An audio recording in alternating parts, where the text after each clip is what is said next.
And welcome to Hannity. And tonight we are broadcasting. We are in Music City, Nashville, Tennessee, and the site of the Republican Governors Association and their spring conference. Now, for the entire hour, we're going to have an open discussion with 6 of the nation's top governors about the state of our country. We'll take on immigration. We'll talk about the southern border, taxes, law and order.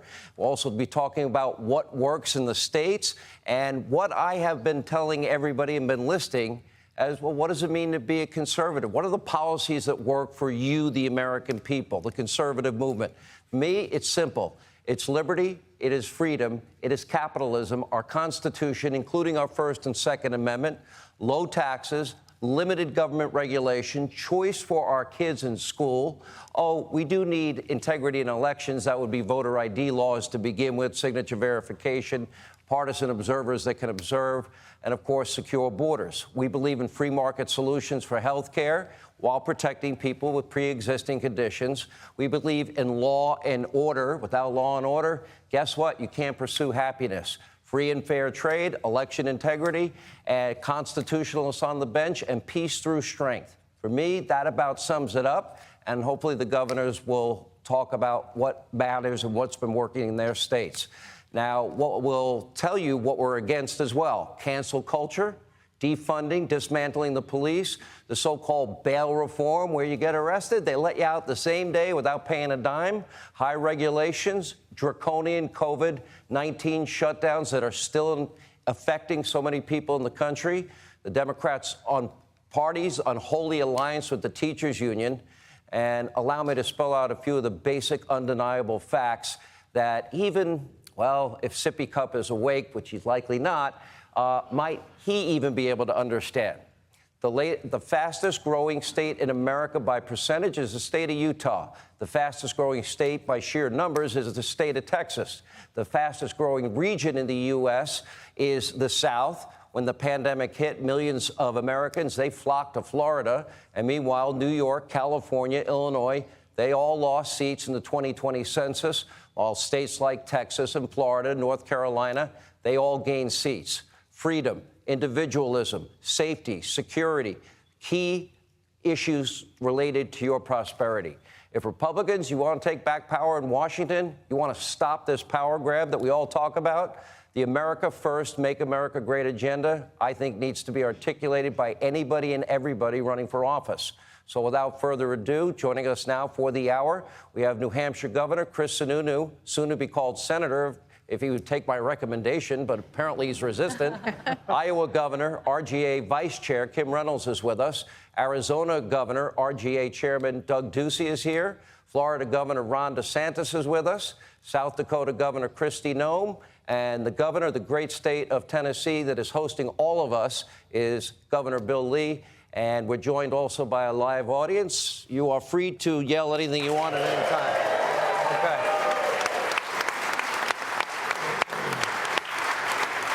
All right. Now, with all of that said, if I'm going to be really blunt, forthright, and honest with you, I want to get the hell out of New York.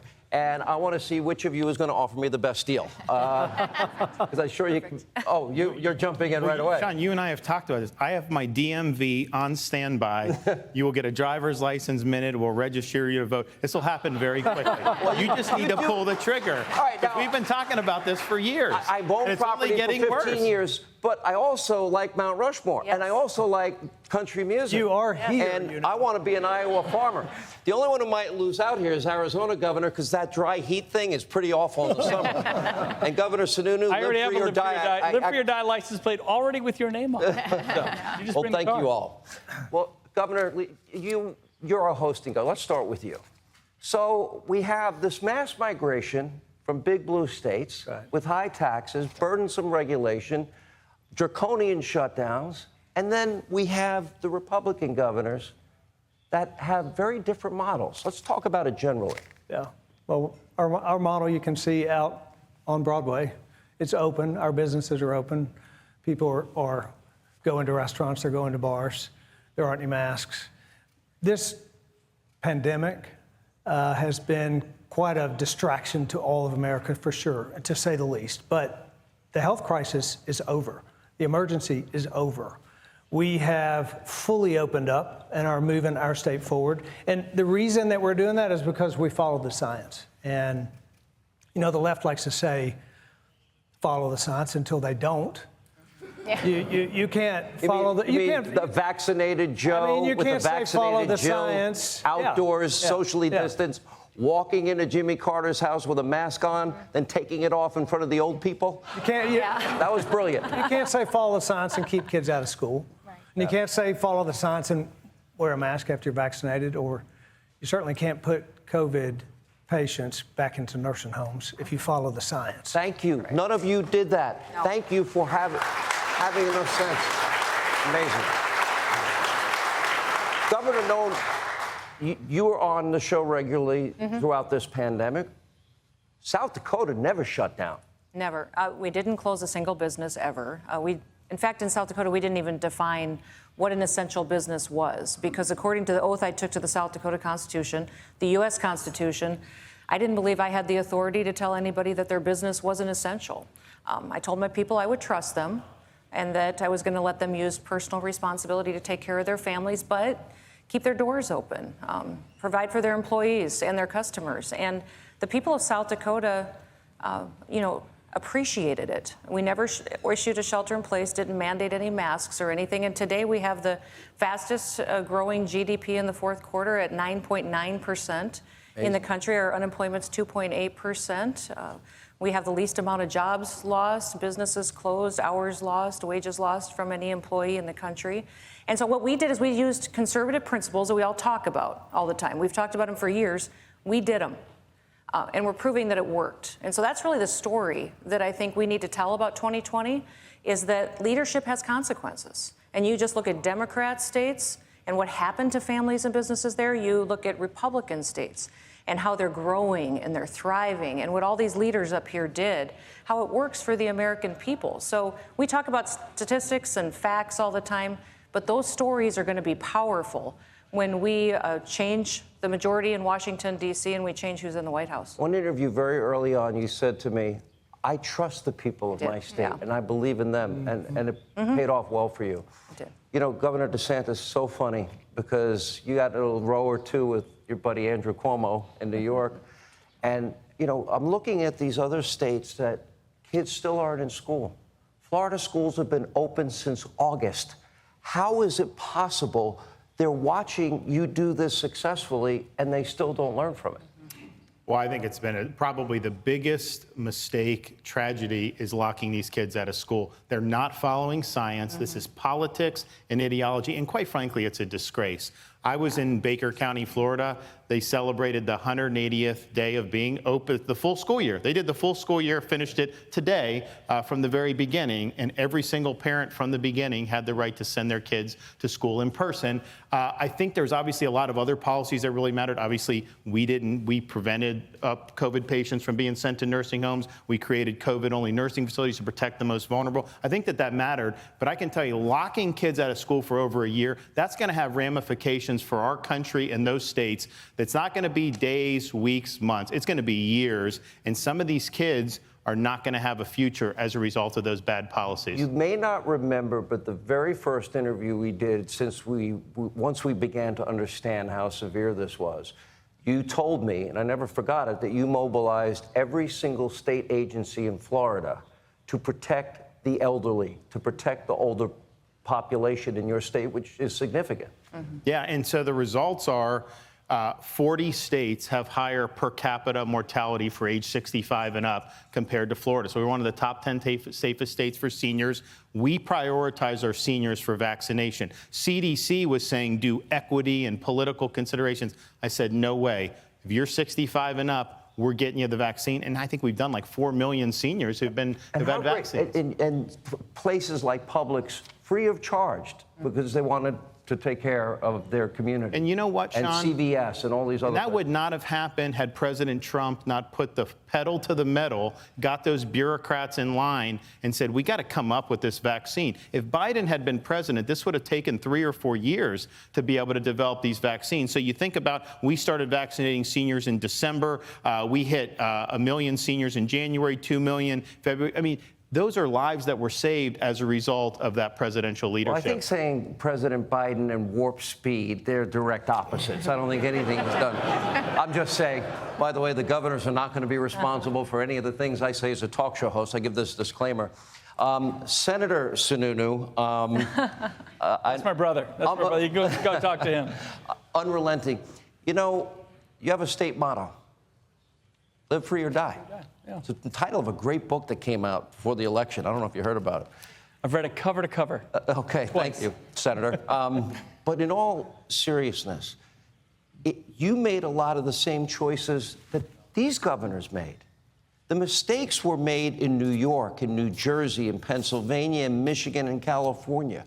How is it they got everything so wrong? And nobody got it perfect because it was imperfect. Yeah, we were dealing writing the with. playbook, right? Every governor had to write their own playbook based on their dynamics, based on what we're seeing. New Hampshire's a little different because in New England, we have all these states that are really tight together. We're almost like counties in Florida almost. So we had to work together as governors for the most part. And we did have to contend with New York, and even Boston was in tough shape. I think Charlie Baker did a very good job, frankly, trying to deal the best he could with what was going on with the death rate in Boston. And we're kind of the tax-free suburb of that. And we're kind of in the middle. So obviously, the live free or die state, we without a doubt led the charge on the flexibility, the opportunity, and now the economy, right? As Governor Nome points out, 2.8%. I think we have 2.77% unemployment. I don't know. Come on. The math is changing back We and may forth. be a little This is great. We have a show about the break after. I like that. But every governor had to write the playbook and it was about balance. I think one of the key issues that governors did very well is you had to earn public trust in the crisis early on. And you do that with transparency and with communication. And when you do that and you have earned that public trust, as we're coming out of it, they trust you to make the right decisions coming out of it. Well, I didn't notice any of you writing any books in the middle of all this, talking about how great leaders you were and making $5 million, just saying. By the way, they want me out of New York, so just so you know. But, but this matters, though. How, if you're going to be a leader, the decisions you make for the people in your state under these circumstances are hard. Governor, I remember in Iowa, there was a moment, one of your meat packing facilities, the same thing happened in South Dakota. And I watched how you handled that, and it was spectacular, to be very honest, because you guys went right in. It was like full court press and surrounded the area. And tell us about it. Well, first of all, my farmers and producers produce over 10% of the nation's food supply, so it was imperative that we kept our food processing plants open and we kept our grocery stores full and meat on the table for families all across this country. And so we were able to go in and do surveillance testing. We were able to access a large number of tests so that we could not only keep the processing plants open, but we could ensure the employees that they were working in a safe environment. Not only did we provide the PPE, but we were able to test those that were positive, were quarantined, and we were able to keep our processing plants up and going. And not back up hog production for our producers. And we were looking at some horrific numbers because the processing plants were being impacted from COVID. And so we hit it head on. We made testing available. We were able to implement a really robust data program that really allowed us to, right down to a zip code, identify where the positive cases were at and act accordingly. When New York was at its worst, I remember saying both on radio and TV, if the manufacturers, the medical manufacturers, the food suppliers, if they didn't manufacture, if the packers didn't pack and the drivers didn't, the truckers didn't truck, New York would have died. That's right. I mean, literally, you were a lifeline for people in really significant trouble at that time. And we were able to do it in a safe and responsible manner. We were able to keep our economy open. We were able to balance the lives and livelihoods of Iowans and to do it in a responsible manner. And all of us were able to do that, and I think we're reaping the benefits of that today because we're coming back stronger than ever from the pandemic, and we have a lot of opportunities in the state. #1 state for opportunity, I think, is where Iowa ranks. Second fastest recovery from COVID. Boy, this is gonna Isn't it be- wonderful? Everybody's going to be We benefited. should have done this in the octagon. We should have. We can all we all have our statistics, right? No. And by the way, in fairness, if you compare them to any Democrats, it's much better. Governor Ducey, Arizona, similarly, a large population of older people, right? You had certain challenges throughout this pandemic, but you were able to overcome it. How? Well, we focused on the vulnerable right from the beginning, and we knew that was the older folks. I mean, when Governor Lee says follow the science, we knew it was 65 years and older, people with underlying health conditions.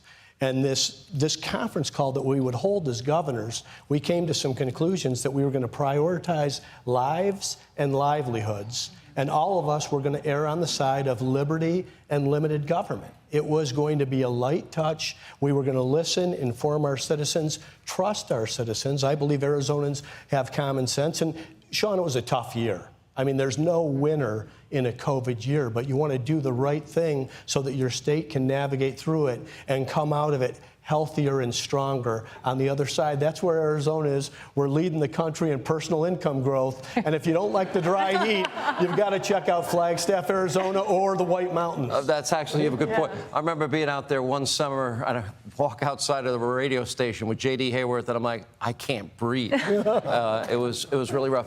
All right, so all of you have this problem. And the problem is people from New York and New Jersey and California and Michigan, they're leaving their states, and they're going to your states. Florida seen a huge impact of migration out of these blue states. Now, my only fear for all of you, and I'll let you start first, Governor DeSantis, is that they may bring their liberal policies with them. So it's interesting with Florida, like the media at the beginning of this said Florida's bad. And I think it's because they wanted to damage Trump in Florida, they wanted to damage me. So they just kept saying it was bad, and even though the facts didn't say. Like literally last April, they're saying Florida's doing worse than New York. New York was like 10 times worse. And so I think what it did is the people that buy those phony narratives for these media, they probably aren't coming to Florida. But most people see through it. But the people that see through it, they think like us. And so I think a lot of these people are coming. I think they're registering as Republicans overwhelming. And I also have come across a lot of people who, quite frankly, were Democrats. The lockdowns turned them into Republicans because they say, I cannot fathom. People say I was a Democrat because of education, and I'm in California, and they're locking my kids out of school. I come to Florida, they're in school, people are free, people are happy. So I think this whole process has caused some people to reevaluate some of their prior commitments. And if you have a political party that puts the interest of teachers' unions over the interests of kids being able to just access an education at all, that tells you all you need to know about the modern Democrat Party. Well said.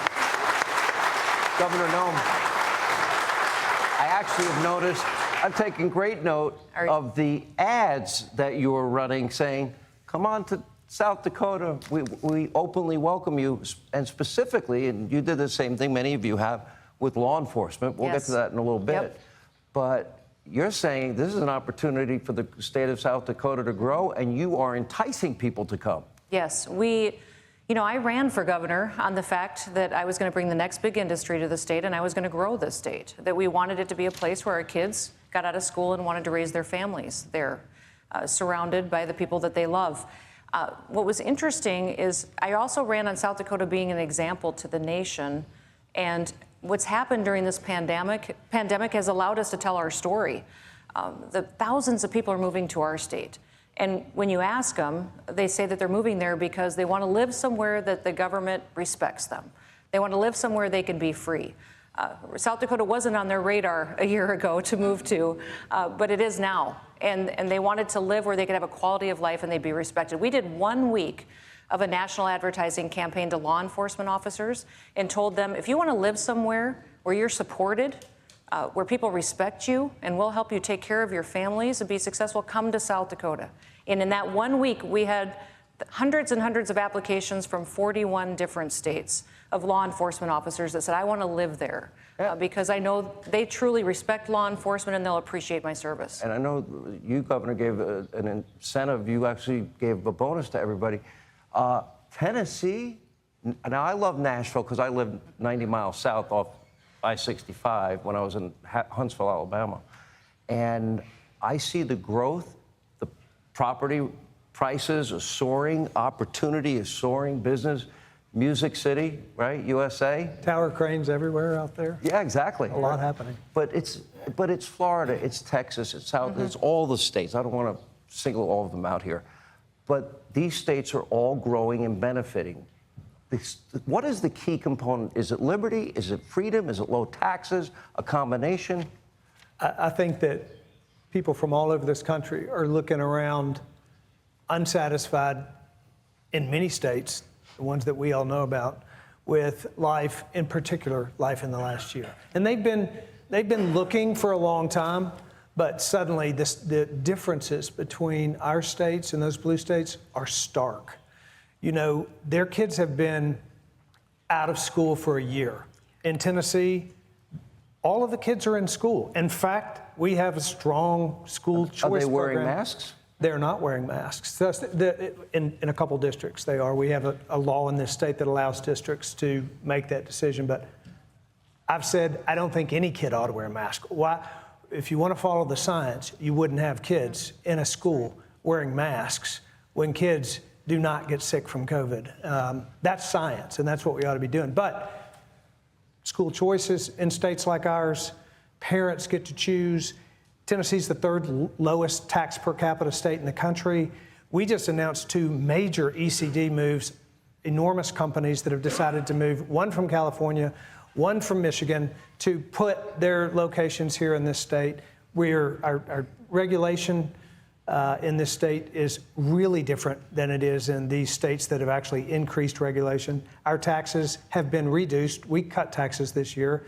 Those states have increased Wait a minute. taxes. I love Joe saying if you take any money, he says, oh, you can't take money and cut taxes in your state. Yeah. They had to pull back on that. But I'm like, really? Because we offer tax cuts to our citizens. So there's a combination. There's a combination. By the way, this is like the Chamber of Commerce for everything. Yeah, it is. Yeah. But I'm actually describing a lot of Republicans. I agree with you. Yep. There's a lot of Republicans cut right here taxes? who cut taxes, who have lower regulation, who have choices for parents, who have a business environment that's attractive to business. That's why every single one of these states, including mine, you know, U-Haul says they measure trucks going in that don't come out, and Tennessee's #1 for that. We all have our statistic. There's a stark difference in this country that has surfaced that we all in America see now, and that's why the migration. We've got to take a break, but that is the phenomenon. I know that for California, if you rented a U-Haul to go to Texas, you pay like $2,500. If you had taken a U-Haul from Texas to California, you could basically get it for free. Unbelievable. All right, more with our governors. Hey, Sean Hannity here. Hey, click here to subscribe to Fox News YouTube page and catch our hottest interviews and most compelling analysis. You will not get it anywhere else.